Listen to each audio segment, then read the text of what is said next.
Hello আমার চাকরিয়ান ভাইরা বোনেরা, চলে এলাম আজকের প্রথম ভিডিও নিয়ে। প্রথমেই বলি সকলকে ভেরি গুড মর্নিং। আশা করছি তোমরা সবাই খুব ভালো আছো। প্রত্যেক দিনের মতন আজকেও প্রথম ভিডিওতে রকস্টারের day 7 box office collection prediction করব। গতকাল যা দেখতে পেলাম, মোটামুটি যা হাওয়া বুঝলাম, তাতে করে কীরকম কি বক্স অফিস হতে পারে সেই বিষয়টা নিয়ে কথা বলা যাক এই ভিডিওতে। চলো একদম দেরি না করে ভিডিওটা শুরু করা যাক। প্রথমত যেটা বলতে চাই, সবচাইতে পজিটিভ দিক, এখন এটা আমাদের প্রত্যেকেরই প্রায় জানা যে রকস্টার সিনেমাটা কিন্তু পাইরেসি হয়েছে এবং বেশ ভালো কোয়ালিটি পাইরেসি হয়ে গেছে। দুর্ভাগ্যজনক বিষয়, খুবই খারাপ লাগার একটা ব্যাপার, এটা মেনে নেওয়া যায় না। বাট তারপরেও যেটা পজিটিভ দিক এখান থেকে আমরা পাচ্ছি, এখনো পর্যন্ত গতকালের বক্স অফিসে কিন্তু সেইভাবে এফেক্ট পড়তে এখনো পর্যন্ত দেখা যায়নি। আমি জানি না আজকে কি হবে। পাইরেসি একটা ছবিকে এফেক্টেড তো করবেই, এটা নিয়ে কোনো ডাউট নেই। যে কোনো সিনেমাকে পাইরেসি এফেক্টেড করে, বিজনেসে হ্যাম্পার তো হবে।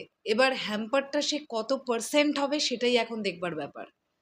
তো গতকাল আমরা দেখতে পাচ্ছি মাল্টিপ্লেক্স সিনেপ্লেক্স মিলিয়ে আমার যেটা প্রেডিকশন, ওই আবারও 15 থেকে 17 লাখ টাকা মতন একটা গ্রস বক্স অফিস গতকাল ডে 7-এ রকস্টারের হয়েছে। আমি আবার মেনশন করি, ওয়ার্কিং ডেজ চলছে, মানুষজন বিজি, তার মধ্যে যে সব শো হাউসফুল যাবে, সব শো 80% অকুপেন্সি নিয়ে চলবে, এটা চিন্তাভাবনা করাটাই ভুল। ওয়ার্কিং ডেতে কম কম মানুষ সিনেমা দেখতে যাবে, অকুপেন্সি ছুটির দিনের মতন থাকবে না, এটাই খুবই স্বাভাবিক। তো তারপরেও 15 থেকে 17 লাখ টাকার যদি একটা হোল্ড মাল্টিপ্লেক্স সিনেপ্লেক্স চেন থেকে রাখতে পারে রকস্টার, এটাকে আমি তো বেশ ইতিবাচক হিসেবেই দেখছি। এবার যদি তোমরা আমাকে বলতে পারো, দিদি সিঙ্গেল স্ক্রিনের কি অবস্থা? বেশ কিছু সিঙ্গেল স্ক্রিনের সঙ্গে আমার কথা হলো। কিছু সিঙ্গেল স্ক্রিন বলছে তাদের সিনেমা হলে মোটামুটি এখনও যাচ্ছে রকস্টার, কিন্তু কিছু সিঙ্গেল স্ক্রিনের বক্তব্য হচ্ছে তাদের সিনেমা হলে রকস্টার ভালো যাচ্ছে না, এটা তাদের বক্তব্য। এখন বিষয়টা হচ্ছে, সব সিনেমায় যে সিঙ্গেল স্ক্রিনে ওয়ার্ক করবে এটার কোনো মানেও নেই। দর্শকের রিভিউ বা রিয়াকশন দেখে যা বুঝলাম, রকস্টার সিনেমাটা একটু ক্লাস অডিয়েন্সকে কেন্দ্র করেই মোস্ট প্রবাবলি তৈরি করা। তার মানে কি কোনো মাস পিপলই রকস্টার বুঝছে না? এটা একেবারেই নয়। সিঙ্গেল স্ক্রিন থেকেও আমরা এরকম অনেক রিভিউ বা রিয়াকশন পেয়েছি পাবলিকের, যারা বলছে রকস্টার প্রচণ্ড ভালো একটা সিনেমা। আবার সিঙ্গেল স্ক্রিন থেকে অডিয়েন্স বেরিয়ে এটাও বলছে যে না, আমরা দেখে মজা পেলাম না। তো দু ধরনের রিয়াকশনই কিন্তু সিঙ্গেল স্ক্রিন থেকে আসছে। তার মানে রকস্টারের মতন একটা সিনেমার মেন টার্গেট সিঙ্গেল স্ক্রিনের অডিয়েন্স নয়, এটা ক্লিয়ার। তো সিঙ্গেল স্ক্রিন থেকে বিজনেস গতকালের ডেটে কীরকম কী হতে পারে তার একটা প্রেডিকশন করছি। আমার ধারণা ওই 25 থেকে 30 লাখ টাকার মধ্যে সিঙ্গেল স্ক্রিনের বিজনেস আছে গতকালের ডেটে। তো সেটাই যদি হয়, তাহলে এদিকে যদি আমরা 30 লাখ টাকা ধরি আর এদিকে যদি আমরা 17 লাখ টাকা ধরি, তাহলে 47 থেকে ম্যাক্সিমাম 50 লাখ টাকার একটা গ্রস কালেকশন গতকালের ডেটে বাংলাদেশ থেকে হয়েছে।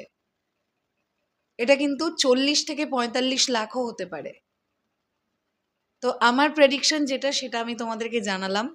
আমার পক্ষে তো এক্স্যাক্টলি পাই টু পাই হলে কীরকম বিক্রি হচ্ছে, এটা এখনও ই টিকিটিং বন্দোবস্ত সেভাবে শুরুই হয়নি বাংলাদেশে, তাই এটা ক্লিয়ারলি বলা ইম্পসিবল।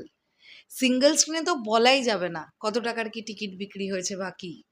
তো তারপরেও একটা প্রেডিকশন ধরো আমি করলাম, তো আমার ধারণা যে গতকালের ডেটে ওই মোটামুটি 45 থেকে 50 লাখ টাকার একটা গ্রস কালেকশন রকস্টার করতে পেরেছে। আবারও ছুটির দিন আসছে, সো দেখা যাক পাইরেসি হয়ে যাবার পরেও বক্স অফিসে গ্রোথ দেখা যায় কিনা রকস্টারের, আর দেখা গেলেও কতটা দেখা যায় সেটা দেখবার জন্য অবশ্যই ওয়েট করছি। সো পুরো বিষয়টাকে নিয়ে তোমাদের কি বক্তব্য কমেন্ট সেকশনে জানিও। আসছি আবার খুব শিগগিরই। আর আমার প্রেডিকশন যে প্রায় 6 কোটি টাকার ধারে কাছে রকস্টার গেছে, আই থিঙ্ক সো।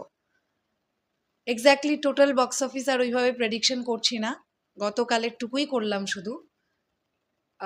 সিনেমা তার নিজের মেরিটে চলবে, এটা আমি বিশ্বাস করি।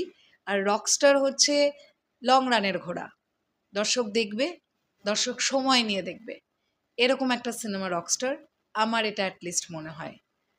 শেষ করলাম ভিডিওটা, আসছি আবার খুব শিগগিরই। তাহলে এখনের জন্যে টাটা।